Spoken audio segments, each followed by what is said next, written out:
카스트 그 계급 제도가 있었어요. 있긴 있었는데도 불구하고 참 놀라운 게 이렇게 그 회오리 바람을 일으키면서 카스트를 무시하는 그 종교의 성원을 보는 게 어떻게 되는 이유일까요? 이런 마하가섭 이런 사람들은 그다지 그런 거에 신경을 쓸 필요가 없는데. 이게 사실은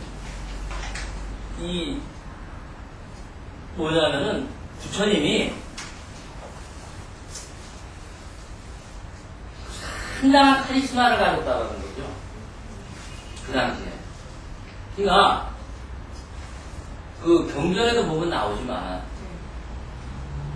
부처님을 초청하면서 법회, 요즘식으로 말하면 법문을 할 수 있는 법회 장소를 마련하는 사람들은 왕 아니었으면 대부호들이었어요. 그 대부호들을 장자라고 한단 말이에요. 그러니까 아다시피 최초의 절이 생긴 것도 부처님이 무리를 지어가지고 제자들이 많아지니까 어디 한 곳에 머물러서 며칠이라도 쉬어가지고 있을 필요성이 있으니까, 한 장자가, 기원정상가? 해가지고, 우리식으로 말하면 지금, 대단히 지위가 높은 사람이 가지고 있는 점원이란 말이에요. 팔아라. 안 판다. 주인한테 와서. 했더니, 장자가, 팔아라고. 안 판다. 장자가, 팔아라. 집주인이 귀찮으니까. 안 판다 그래도 자꾸 쫓아오니까. 그러면 너 여기 전부 황금으로 깔면 내가 팔게. 안 판다는 얘기지. 알았어. 너 말 잊지 마. 그 다음날부터 말 사러 갔다가 황금으로 갖다 깔기 시작하는 거야. 너 뭐 하는 짓이냐? 너 황금으로 갖다 깔면 판다며. 그랬더니, 이게 장난으로 한 말인데 이게 진짜 깔고 있네? 야, 너 미친놈 아니냐? 너 도대체 이거 어디다 쓰려고 이걸 갖다가 황금으로 까냐고? 신이래가지고 내가 부처님 드리려고 했다고. 그렇게 대단한 분위기시냐고? 너도 참 대단하다. 그렇다면 내가 주지. 그래서 최초의 절이 만들어진 거예요. 네? 절이라는 개념이. 다른 게 아니라 부처님과 부처님 제자가 모여있는 곳이 절이란 말이에요. 네? 그 산에서 멀지도 않고 마을에서 멀지도 않은 그러한 곳에 있는 게 원래 절이었다고. 그리고 왕들이 전부 불러다가 부처님한테 말씀을 듣고 그러한 이 철학적이고 이런 대화를 나누는 것을 커다란 즐거움을 알았다고요. 그러니까 부처님은 법 아니야 말 그대로. 부처님이 하는 일에 대해서는 완전히 다른 차원으로 돼가지고 내가 볼 때는 거의 취해법권적인 승단은 취해법권적인 그러한 권리를 누리고 그것이 묵인됐던 것 같아. 네? 그러니까 그 엄한 카스트 제도 또 부처님이 살아계신 당시 실현이 된단 말입니다. 그런데 이건 분명해야 돼요. 실제로 카스트 제도가 승단 안에서 폐지가 돼가지고 차별을 안 뒀지만 그 카스트 제도를 피해서 부처님 밑으로 들어온 사람은 없어요.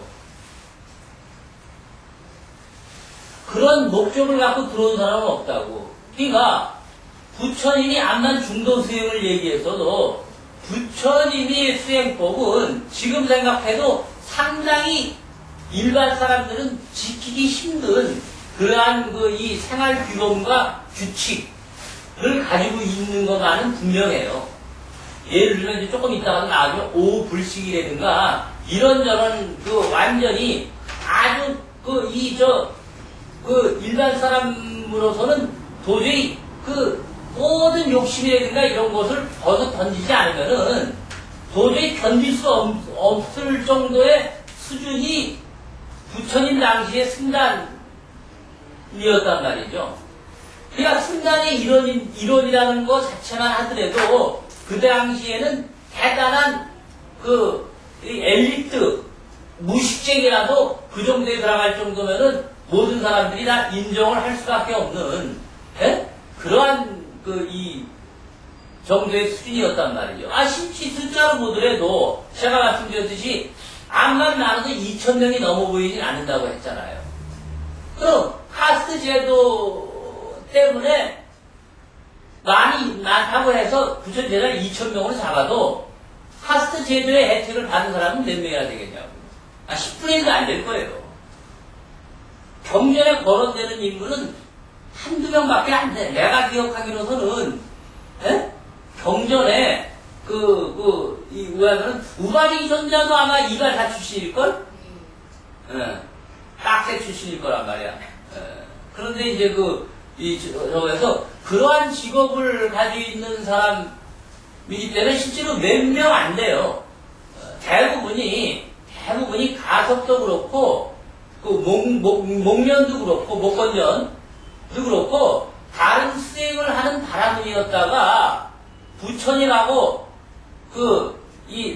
너 잘났냐? 그럼 서로 한번 맞짱 떠보자, 계급장 떼고. 해가지고, 논쟁을 통해가지고, 법으로, 내가 졌습니다. 해가지고, 제자들하고 같이 부처님한테 귀의해가지고, 오는 경우가 더 많았다고, 부처님 제자 중에. 네?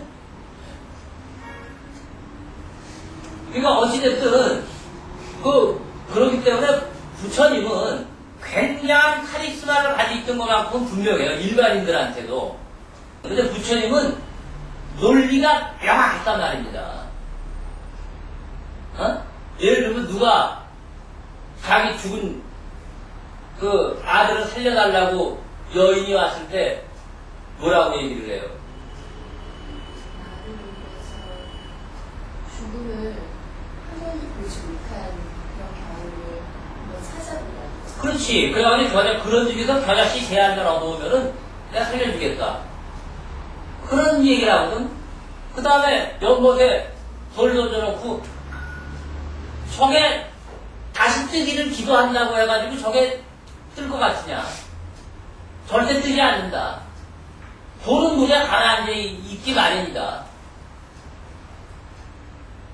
돌이 어떻게 물 위로 뜨느냐. 그거를 기대하는 니들이 잘못이다. 라고 부처님은 명백하게 얘기했단 말이에요. 그런데 이거를 간과하면 안 돼요. 부처님은 범천왕이 3번 간청하는 걸 듣고 법을 설화시키기 시작했다고 그러잖아요. 그죠? 이건 다 공통적으로 얘기를 한다고.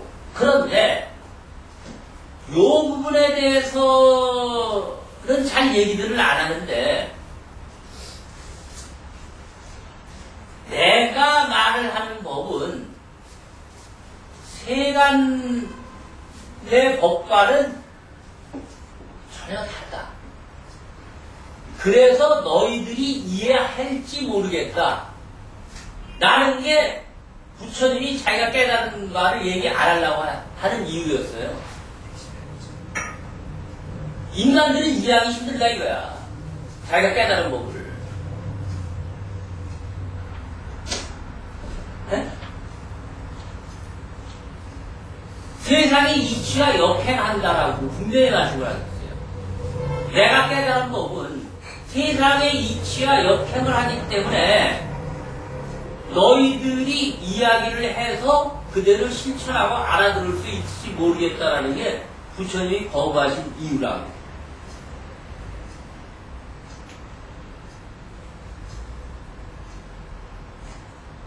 왜 그랬을까요? 3번 거부한 것까지는 누구나 다 얘기를 하죠. 분명히 그러셨을 거란 말이야. 근데 부처님이 자기가 깨달은 법이 대단해가지고 거의 폼 잡으려고 3번씩 미루고 그랬던 건 아니란 말이에요. 네? 그러면은 왜 부처님이 어려워서 못 알아들을까봐 사람들은 부처님이 법을 얘기 안 하는 걸로 생각하는데 그건 착각이에요. 당신이 깨달은 법이 어려워서 중생들이 못 알아들을까봐 법을 수하지 않으려고 그랬다고 되게 해석을 해요. 법신 권사님 그렇게 듣지 않았어요? 네, 맞습니다. 그게 아니에요.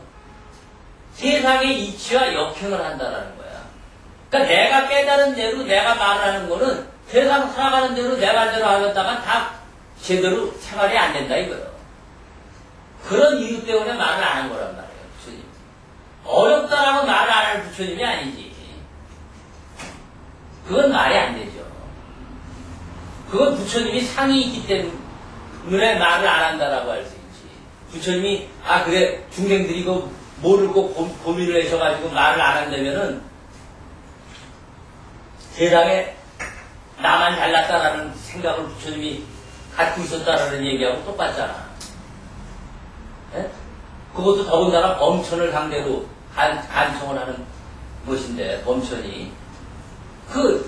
제가 상당히 고민을 많이 했어요. 도대체 왜 역행이 되냐 이거야.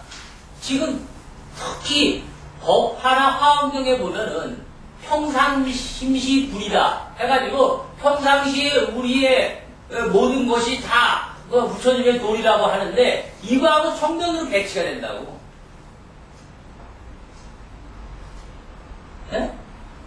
도대체 이 문제를 어떻게 풀어야 될까가 제가 젊어서 중노릇 하면서 가진 엄청 고민이었어요. 근데 어저께 마침 자야교 방송을 해줘가지고 오늘 내가 이 얘기 해주기가 훨씬 수월하게 됐어. 자야교처럼 생활을 하라 이거야. 부처님 얘기는. 에? 현실하고 역행이 돼야 안 돼요. 네, 됩니다. 승단에 들어가서 수행을 한다는 거는 일반 사람들이 생업을 갖고 먹고 사는 것하고는 사실은 반대의 길이라고. 냉정하게 생각해보자고요. 부처님은 뭐냐? 경전에서 가섭과 마찬가지로 또 수고리와 마찬가지로 산속에 가서 가만히 앉아가지고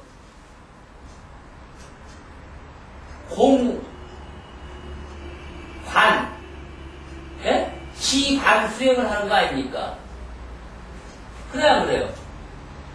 그럼 지관 수행을 하는 것 자체가 세상의 이치하고 맞아요? 안 맞아요? 안 맞죠. 그게 만약에 맞는다면은 세상 모든 사람이 다 출가해도 세상은 걱정 없이 돌아가야 돼. 역으로 그럼 죽으면 존경받을 필요가 없어. 내가 저 책에서 이런 논리를 갖다가 좀 우습게 써가지고 하는 게, 절에, 와서 일반 신자들 말이야. 통을 한자라고 말이야. 어? 절에 가가지고 자기 마음의 병을 고쳐가지고 하니까 통을 한자. 그쵸? 잘 되죠? 예. 일상생활 하면서 절에 가가지고. 중들은 통은 가지고 해결이 안 되니까 입을 한자란 말이에요.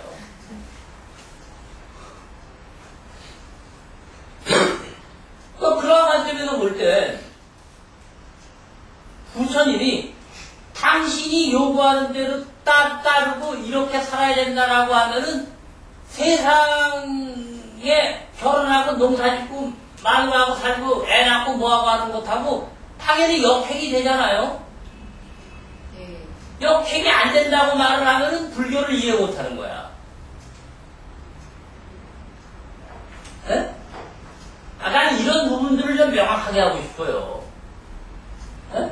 그걸 갖다가 평상심시 불심이라고 해가지고 그건 선에서 앉아가지고 엄청 깨달으면 얻어가지고 다시 내려와서 저작거리 내려와서 해도 마음이 흔들리지 않을 때 그 정도 수준이 될 때 원효 정도의 수준이 될 때 할 수 있는 얘기지. 절에 가서 대가리 깎고 중이 돼서 뭐 10년, 20년 또는 몇십 년 수행 좀 했다고 해가지고 그래가지고 그게 평상심이 불심이고 뭐 그렇게 얘기해서는 안 되거든요. 완전히 그 소승적으로 얘기하더라도 적어도 독각의 경지에 이르렀어야 그 말이 통할 수 있지. 그렇잖아요? 그러니까 부처님도 분명히 그 출가와 출가하지 않은 재가 사이를 분명히 했다라는 거예요. 그건 분명히 했어요. 요새처럼 뭐 출가와 재가 나중에 저 대승불교에서 그 사부대중이라고 해가지고 비구 비군이 우반이 해가지고 사부대중이라고 얘기를 하잖아요. 그 대승 아주 후대의 얘기지. 부처님 당시에는 출가를 해서 본격적으로 수행하는 사람들은 부처님이 거의 매일 만나가지고 점검을 하고 또 제자들이 부처님 앞에 가서 물어보면은 대답을 해주고 검은고에 비유라든가 빗자루로 땅 쓰는 놈에 비유라든가 여러 가지 비유들이 많이 나오잖아요. 그건 제자들하고 직접 나눈 얘기들이잖아. 뗏목의 비유도 있고 그런 식으로 얘기를 했단 말이에요. 그러니까 분명히 출가자와 재가자 자체를 부처님도 그것이 다르다라는 인식을 분명히 가졌어요. 그리고 부처님이 요즘 스님들이 얘기하듯이 우리 한국 불교가 얘기하듯이 무조건 가나스님은 가나선 아니면 삭된 법이야. 이렇게 얘기를 안 했다고.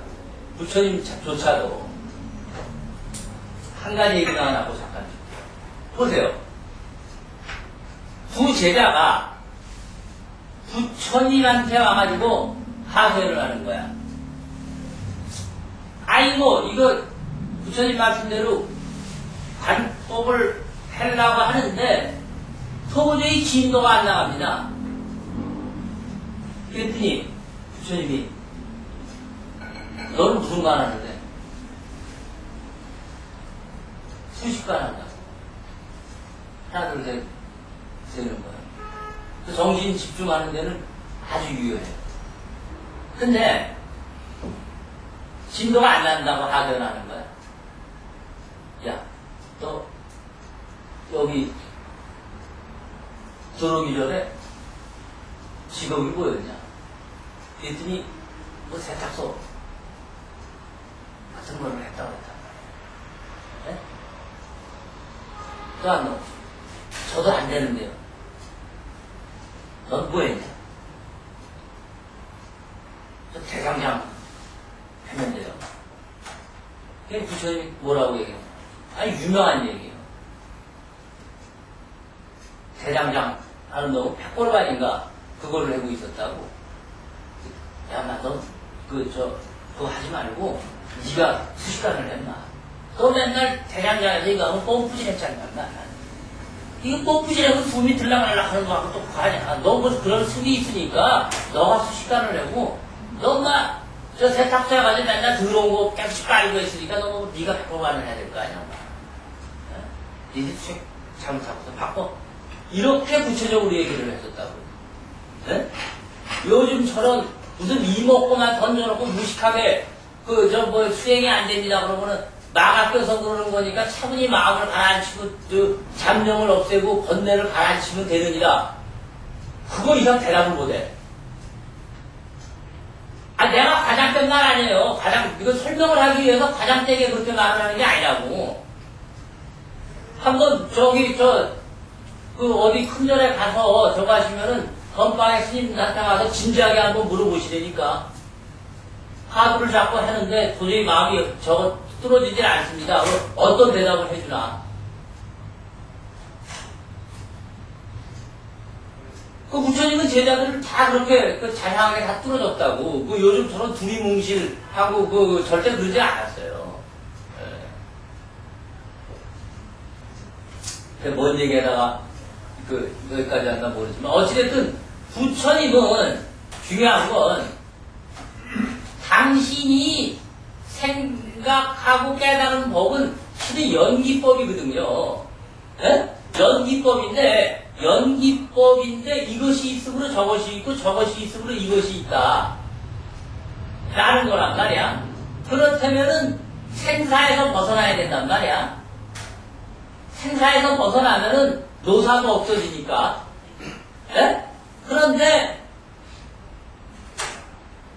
일반 중생들이 노사를 면할 수 있는 생사를 조복시킬 수 있는 길에 들어가려면은 저 패식거리 가면서 그냥 살아가지고는 잘 방법이 안 났을 것 같다라고 본 거예요.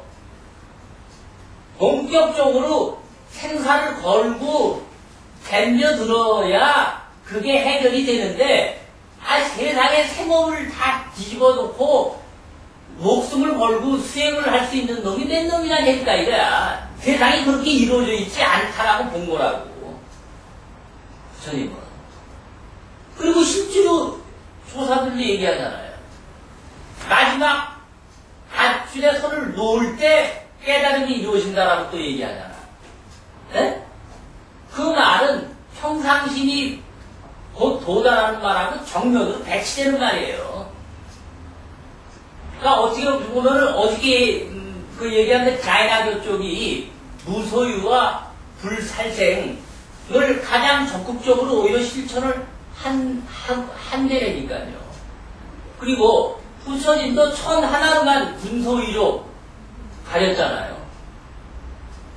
그러니까 그 개념이 지금 우리의 개념하고 부처님 당시의 그 개념과 분위기하고는 상당한 차이가 있었다라는 것을 우리가 인정을 해야 된다고.